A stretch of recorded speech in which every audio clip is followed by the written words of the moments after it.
Okay, now we know when we're evaluating expressions, we want to use the composition to keep track of what we need to keep track of. So this first expression in A, this is one term. There's no plus or minus outside of parentheses. The factors are going to be this -1. I have another factor here I need to keep track of, and another factor here. This says 4 factors. So evaluating each factor, of course the -1 we're keeping track of. -2 squared is a positive 4. -3 squared is 9, so that's a factor of 9.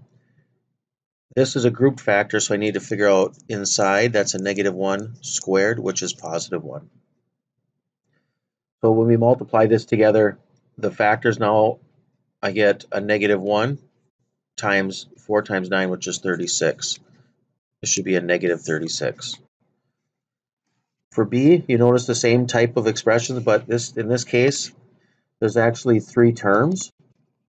So now I need to keep track of the terms that are in my expression before I can combine the like terms. So the first term has 2 factors, this -1 and the 2 squared, which is -2 squared, which is 4. So this term becomes a -4.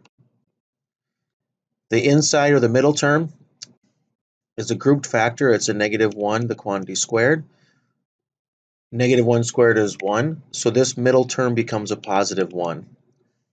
The last term has a factor of -1 with this negative sign, -1, and then that would be times 3 squared, which is 9. So -1 times 9 would give me a term of -9. So keeping the terms separate, I evaluated and simplified each term. Now I can combine the terms. -4 and -9 is -13 plus 1. -13 and 1 is -12. So moving on to the next two. Again, you notice similarities in C, but I'm going to use the composition to make sure I keep track of what I need to keep track of. So the first term is separated with the first negative sign, and the second term separated with the next negative sign. So each one of these terms need to be simplified. The absolute value of -2 is just 2, so that one's done. Inside, this is a -1 factor and a 5 squared, which is 25. Oops. So the term becomes -1 times 25, or -25. The next term has a factor of -2 and the square root of 25, which is 5.